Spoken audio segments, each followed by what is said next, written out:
In a no-deal scenario, importing will change. At the moment, goods move freely into the UK. That will no longer be the case. Goods will have to be customs cleared.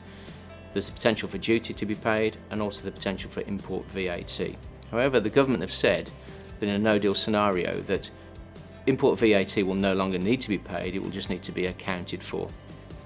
The government have actually produced some tariff rates on their website, which will be temporary tariff rates that will apply to goods coming into the UK in a no-deal Brexit scenario. You can check that out at gov.uk/Brexit.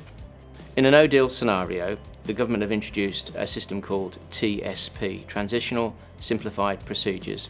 This will enable goods to come through to the UK with lesser procedures than normal for customs clearance, and then a full customs clearance will be done after the event. TSP only applies to imports, and it only applies to goods that are actually driver accompanied. Typically that would be goods coming through ports like Calais and then into Dover. TSP is free to apply for. It takes about 10 minutes, and we would recommend that all companies apply for it anyway. In a no-deal Brexit scenario, importers will need an EORI number, Economic Operator Registration Identification Number. You won't be able to import without one. If you're a VAT registered business, you should validate your VAT number as an EORI number. The government have done a blanket validation of existing VAT numbers, turning them to EORI numbers, but we have actually found instances where that actually didn't happen. So please do check, is your VAT number validated as an EORI number? In a no-deal Brexit scenario, customs declarations will need to be made on all imports coming in from the EU. Typically, your forwarder or your carrier will do the customs declaration on your behalf. You'll need to provide them with a copy of the supplier's commercial invoice, which will need to include things like your EORI number, commodity codes for the goods and the actual value of the goods, and also the Incoterms that are being used for the goods to be cleared properly. With the advent of Brexit, no deal or otherwise, Incoterms become really important. Incoterms, international commercial terms, determine which party is responsible for which part of the freight bill and where the risk transfers from seller to buyer. The current version of Incoterms is Incoterms 2010. From January the 1st, 2020, Incoterms 2020 will come into play. It's really important that you understand the implications of Incoterms and that you use Incoterms on your commercial invoices and in your sales contracts, so you can decide who is responsible for paying any duties and taxes and also for customs clearance charges.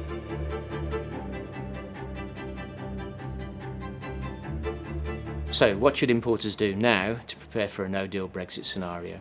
Well, first of all, make sure you've got an EORI number. Secondly, discuss and confirm the Incoterms that you've agreed with your customer. Make sure you've got commodity codes for each of the products that you're actually going to be importing. And make sure key employees understand the changes that are about to take place. Talk to your carriers and make sure that they are prepared and that you understand anything that they may require from you. And finally, visit the Chamber of Commerce website and check out the Business Brexit Health Check. Or alternatively, go to the government Brexit site, which is gov.uk/Brexit.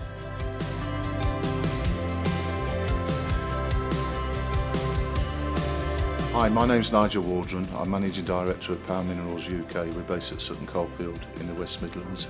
The business deals principally with the sale and marketing of ash and byproducts from coal-fired power stations, but also over the years we've had to sort of come into the biomass sector a lot more, with coal generation going down and biomass coming to the forefront a lot more. So we sell on average about 2 million tonnes of ash a year, and I'll just, rather than bore you for the next hour or so, I'll just give you a couple of examples of the sectors it goes into.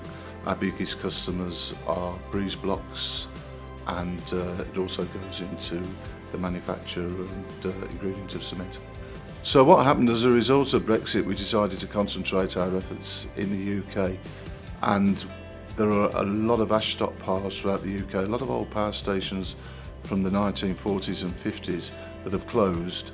Now you've got to remember that at that time, they never really sold ash. They used to landfill it. There wasn't such a drive on sustainability as there is now.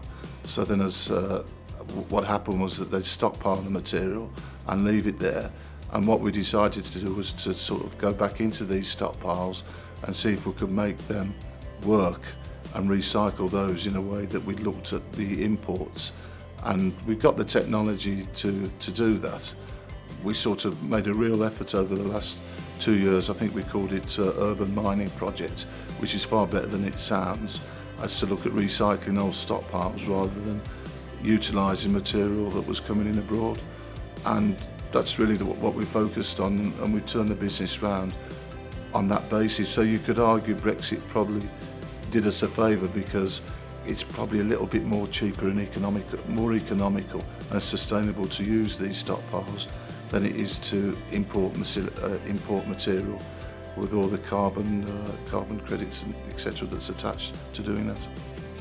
The issue with imports was the cost rose as a result of the currency exchange variances that Brexit brought in. Also, freight costs increased as well. Dock cost increased, and all of a sudden a viable business prior to Brexit became really unsustainable. So we then had to look very quickly at alternative sources of material to keep the UK market going, and then we invested in what was called an urban mining project. Looked at stockpiles of ash throughout the UK that we could recover, that were of reasonably good quality, to allow to replace the imported material. And that's what we've sort of progressed, so much so that when power stations are now closing, we had a recent one at Fiddler's Ferry in Warrington, and they've got 15 million tonnes of ash on the lagoons there, which is enough ash to keep the UK going probably for another between 5 and 7 years. And that's something that we probably would never have really pushed or progressed without Brexit, because we were sort of sitting back relying on the imports, and the quality of material was good. The customers have always said with our products, so long as it's consistent, they can cope with it, and the imported material was consistent. And going into the UK stockpiles, it was a bit of an unknown quantity as to what we were going in with on the quality angle. But touch wood, it's worked, so it's helped us, and it will, I think, provide the company with a future now that will see us for years to come. Would it have happened with or without Brexit? Probably not. When the vote came out and we were looking all scratching our heads thinking, what have we done with the import facility? It's turned around. It's not changed my opinion about Brexit, but it's helped turn the business around.